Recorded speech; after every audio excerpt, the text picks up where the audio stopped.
Assalamualaikum warahmatullahi wabarakatuh. My name is Mama Amir bin Azhari. So my proposal entitled Measuring Efficiency of Universiti Teknologi Mara UiTM by using Data Envelopment Analysis DAA, a case study in UiTM PERLIS.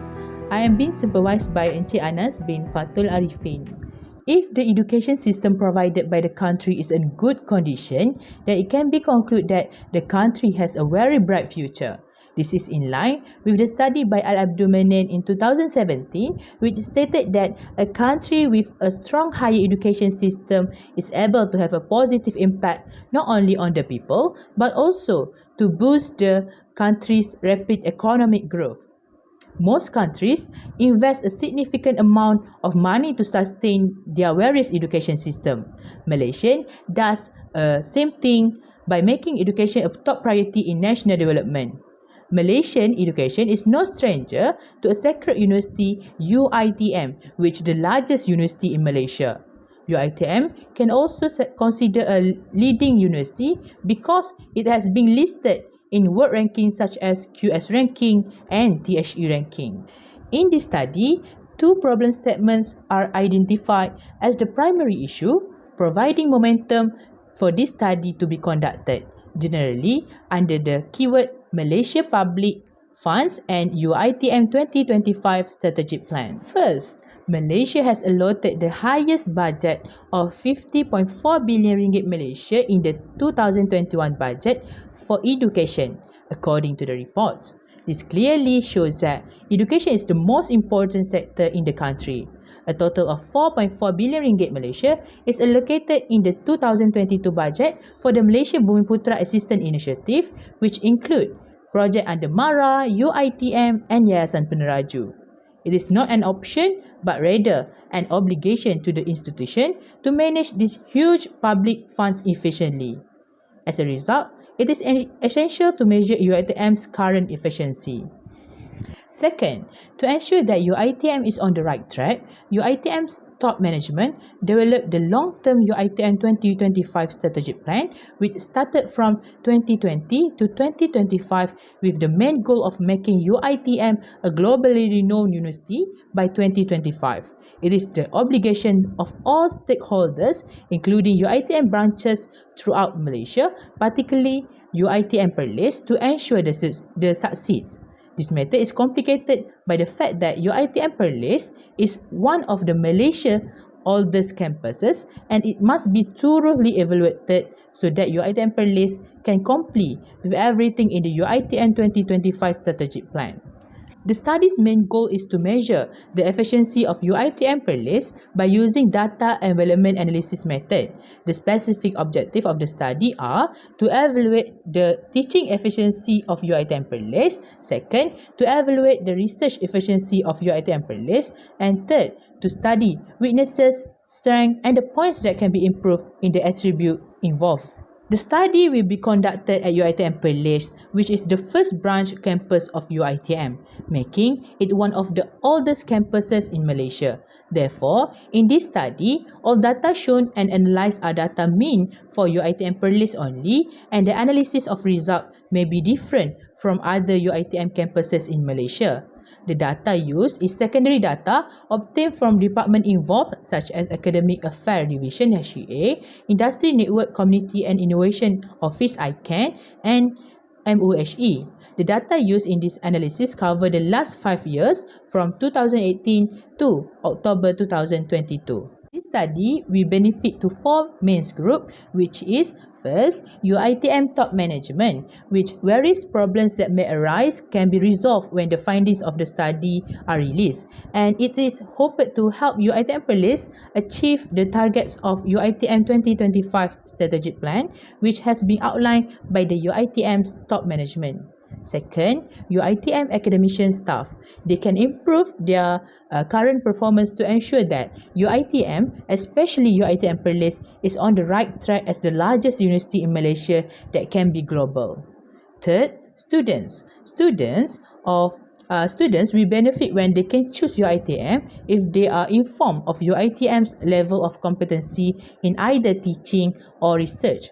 And fourth, researcher, the first study conducted to determine the efficiency of UiTM PERLIS system, and this study we expected to be the first step towards conducting further studies on this issue raised.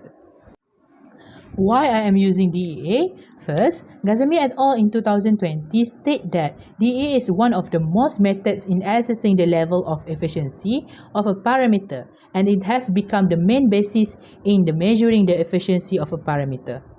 It is in line with Rosemeyer in 2014, which state that DEA is one of the most appropriate method in comparing efficiency between units that provide public services.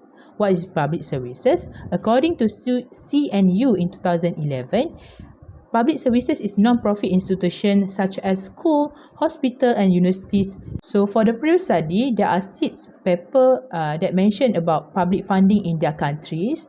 First of all, Al-Abdul-Manan 2017 in Saudi Arabia. Second, Shah Muhammadi and O 2019 in Korea. Third, Mamadov and Epe 2020 in Turkey. Fourth, Ghazami et al. 2020 in Iran. Fifth, Ma et al. 2021 in China. And sixth, Fu and Fong 2022 in Taiwan. Then all of them found a significant increase in fund invested by their countries respectively in the education sector. The field of research and development R&D being the top, because to create the new product in their country that can be emulated by others country, and this is also influenced by the university ranking chart issued each year, such as QS ranking, THE ranking and so on. And furthermore, developing countries around the world aim to improve their educational institution to encourage a positive national growth. There are various papers that measure the efficiency of university.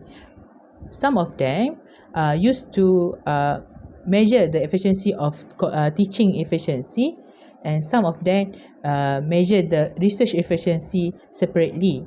And there are 3 papers that I mentioned in this study, which used to compare the teaching efficiency and research efficiency in the same paper, which Su and Yu in 2011 that studies about Asian University, Shah Muhammadi and O in 2019, which study about 57 university in South Korea, Chen et al. In 2021 that study about 58 university in China, and I will use these 3 papers to measure the efficiency of teaching and research efficiency in this paper.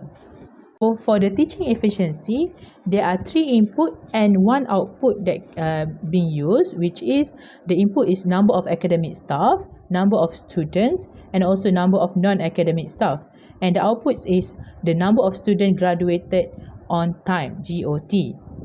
For the research efficiency, the inputs is number of academic staff, amount of research grant, which is fund, and also the number of postgraduate student, and the output is number of publication.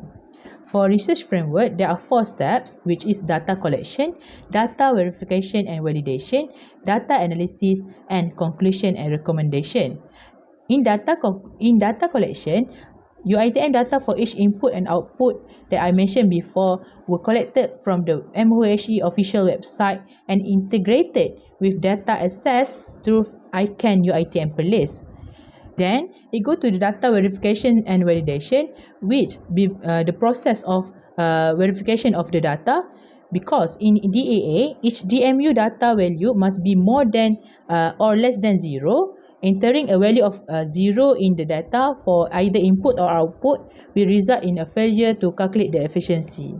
Then it go to the 3rd step, which is data analysis, a strategy and approach of taking raw data, identifying relevant observation to an institution primary goals, and digging up information to convert measurement, statistic and numbers into performance measures are being measured in this step. And the 4th is conclusion and recommendation, which summarize the discussion, result and significant consequence, while the recommendation will address weaknesses and suggest how future researcher can overcome difficulties in future studies. So that's all from me. Thank you.